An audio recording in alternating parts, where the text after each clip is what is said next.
Alors bonjour tout le monde. Dans une vidéo précédente, je vous ai parlé donc de la breadboard avec sa plaque d'alimentation. Donc je vous ai dit que je vous montrerai dans une vidéo ultérieure un peu donc l'ensemble. Donc voilà. Donc ici, nous allons voir donc cette breadboard avec sa plaque d'alimentation. Et donc, qu'est-ce qu'on peut voir? Donc, une breadboard, en fait, tout simplement, donc je vais vous en montrer une sans la plaque, qui est, voilà, qui est ici. Hein. C'est une plaque de montage, donc d'expérimentation, qui est perforée. Mais dans ces perforations, donc ici, nous avons donc des rangées et les contacts ici se font du A jusqu'au E et du F jusqu'au J. Le contact est coupé là au centre. Donc ainsi de suite pour chaque rangée. Pour les rangées supérieures et inférieures, là c'est un peu différent parce que là on voit qu'on a plus, moins. Plus, moins. Donc là, ce sont tout simplement donc les rangées où on va aller brancher donc les alimentations quoi. Donc ici, il y en a que il y a des plaques, des breadboards dont la rangée va aller, le contact va aller de là jusque là et de là jusque là, ainsi, et de même en dessous. Sauf que ici, au milieu, donc ces contacts ils sont séparés au centre de la plaque de montage quoi. Donc ce qui veut dire ici sur celle-ci comme sur celle-là, ici celle-ci c'est pareil. On va avoir le contact d'ici jusque là. On n'aura pas le contact de là à là. Pour qu'il y ait contact jusque là tout le long, il faut à ce moment là venir ponter donc les deux rangées quoi. Donc chose que j'ai fait aussi bien pour les deux rangées ici que ici quoi. Donc j'ai mis un petit pontage pour vraiment les relier. Qu'est-ce qu'on peut voir aussi? Donc alors voilà. Ici donc par rapport à la plaque d'alimentation de la breadboard, on voit que moi je l'ai branché donc sur l'USB de mon PC. Hein, donc on voit que là le PC étant allumé et branché sur la plaque d'alimentation, hop, on voit que c'est allumé tout simplement. On peut la brancher ici par le biais d'un transformateur qu'on branche dans la prise. Donc le transformateur, donc s'il délivre du 12 volts, on aura beaucoup moins du fait par rapport à ces deux régulateurs de tension qui sont là. Ce qui veut dire ils vont réguler la tension arrivant à l'entrée à leur entrée. Donc ils ont une borne, une patte entrée, une patte grande, donc positif ou masse. Et ils ont une patte alors out qui est sortie. Donc par exemple si c'est du 12 volts qui arrive ici, le 12 volts va passer dans la borne d'entrée. Et la borne grande sera reliée à la masse. Mais donc les 12 volts d'entrée, en passant dans le régulateur, la tension se fera réguler. Et alors en sortie on retrouvera alors soit le 5 volts, du 5 volts, soit du 3 volts 3, donc en l'occurrence les deux tensions générées donc par cette plaque d'alimentation quoi, par ce module d'alimentation quoi. Donc on a aussi bien un régulateur là que là. Donc ici qu'est-ce qu'on peut dire? Ouais, ici nous avons des petits cavaliers, voilà, qui sont tout simplement des petits pontages. Hein. Voilà, la caméra a fait la mise au point. Voilà, on voit le petit contact qui fait office de pontage. Et donc ici, nous voyons là 5 volts off 3 volts 3. Donc pour avoir du 5 volts, nous allons simplement mettre donc notre contact ici, le pontage, sur les deux bornes du 5 volts. Donc une borne 5 volts et une borne off. On va raccorder ces deux là ensemble. Si on veut du 3 volts 3, eh ben hop, on pontera, on enlèvera ici et on pontera alors les deux autres ici. Si on veut qu'il n'y ait plus de courant, on pontera les deux bornes qui sont au niveau du off. Voilà, tout simplement. Voilà un peu comment fonctionnent ces cartes d'alimentation. Donc on voit qu'on a des contacts ici. Nous avons des contacts ici aussi. Donc ces deux rangées, là, les deux premières rangées, ici, celle-ci et celle-ci, on va retrouver du 3 volts 3 là. Et les deux autres ici, donc celle-ci et celle-ci, là on retrouvera alors le 5 volts. Voilà, donc c'est aussi une rangée. Ce sont des rangées qui servent à la même chose qu'ici. Donc ici, ben ça c'est la même chose que là, sauf que là je l'ai ponté pour avoir du 5 volts. Et là j'ai ponté pour avoir sur cette rangée ici du 3 volts 3. Comme ça, si je dois travailler avec deux tensions différentes en même temps, ben voilà, je sais moduler alors ma plaque de montage quoi. Qu'est-ce que nous avons? Donc ici nous avons un interrupteur de mise sous tension.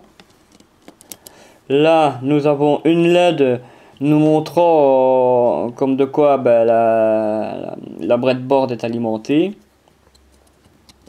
Voilà, là elle est éteinte. Donc il n'y a plus d'alimentation qui passe dedans. Et donc voilà quoi. Qu'est-ce que nous pouvons voir aussi? Oui, nous avons des petites broches ici, des petites pins là, ici et là. Pour moi, à mon avis, ces petites pins là sont prévues pour quand on travaille avec un oscilloscope pour venir passer la sonde dessus quoi. Pour venir chercher un signal ou quoi. À mon avis, ça sert à ça. Je ne sais pas encore entièrement à quoi servent ces pins là quoi. Donc également ici, on va les retrouver ici aussi quoi. Donc voilà. Alors donc comme je vous ai dit, donc la tension là ici, on va retrouver une tension sur une partie de la longueur jusqu'à la moitié, l'autre moitié ne sera pas alimentée. Donc ça je vais vous faire la petite expérience. Donc j'ai justement deux multimètres, je vais vous montrer alors avec les deux rangées ici. Donc je vais brancher donc déjà un multimètre, hop, donc je vais chercher, voilà, on va aller chercher donc déjà là le fil noir sur le négatif et le fil rouge sur le positif, et mon autre multimètre, voilà. Là je vais par exemple donc je vais le mettre ici, hop, voilà, le plus sur le rouge et le moins sur le noir. Donc voilà. Donc là on voit, voilà, j'ai simplement branché le fil rouge sur le positif et le fil noir sur le négatif, aussi bien là que là.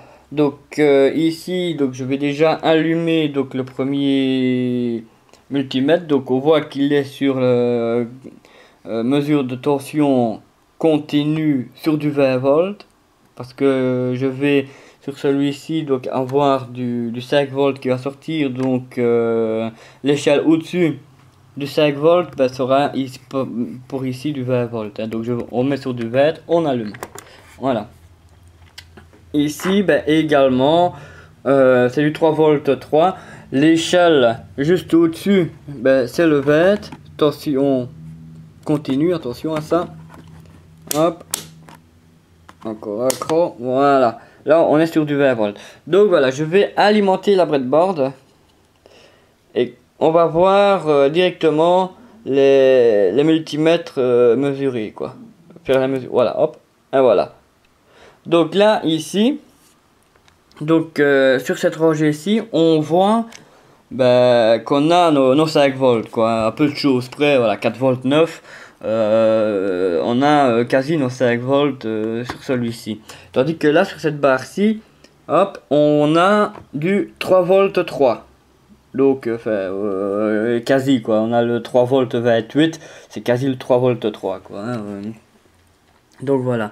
Maintenant, je voudrais, par exemple,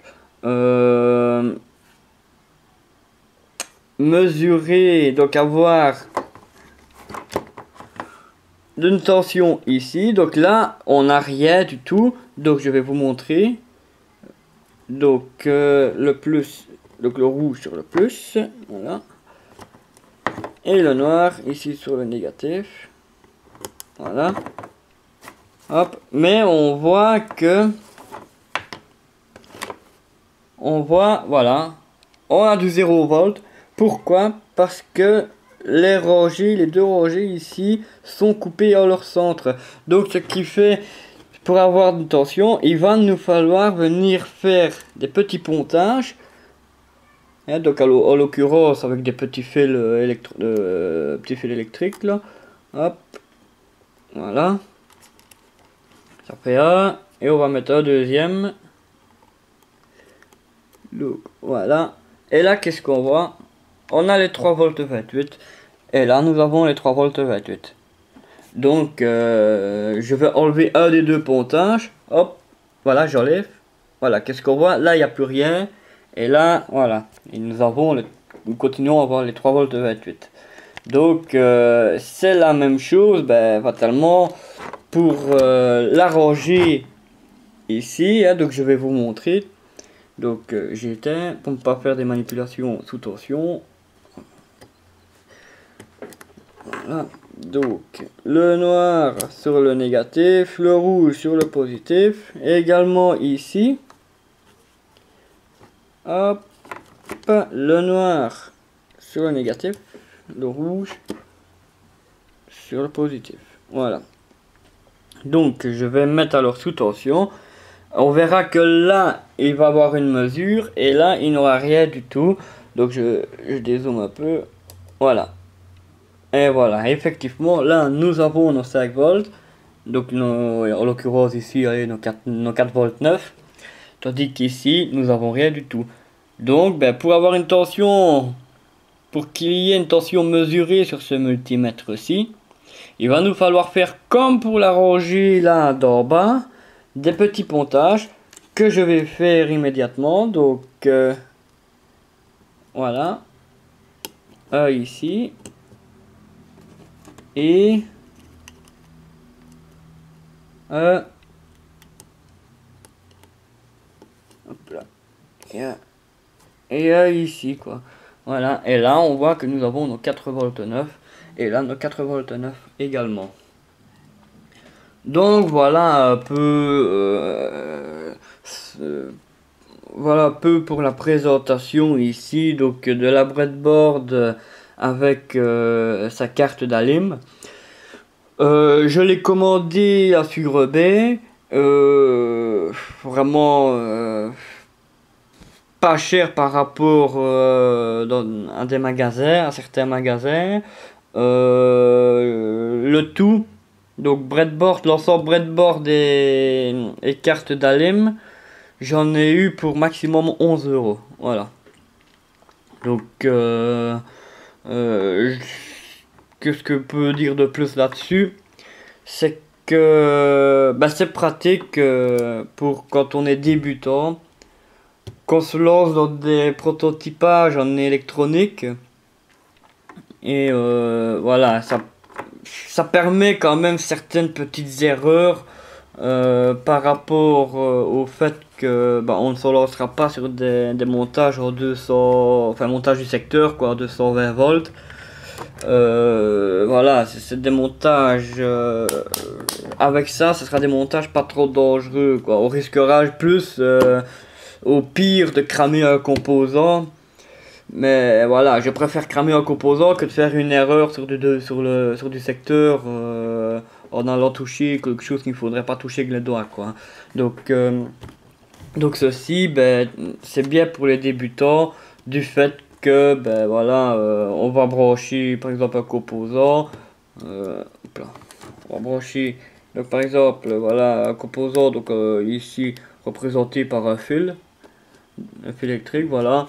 Ben hop, s'il n'est pas bien placé, tout simplement, hop, on le prend et on le place directement là où il doit être, quoi. Tandis que sur une plaque à souder, euh, ben là, ça devient un peu plus compliqué parce que il va falloir, à ce moment-là, si un composant est mal placé ou mal positionné, parce que c'est bon, quand on a affaire à un composant non polarisé, ça va, mais donc, mais si on utilise des composants polarisés, si on le place pas correctement, ben ça peut être pas bon non plus pour le composant en question qui pourrait éventuellement cramer ou claquer ou quoi à cause d'une inversion de polarité que voilà quoi qui aurait survenu accidentellement ou par inattention quoi.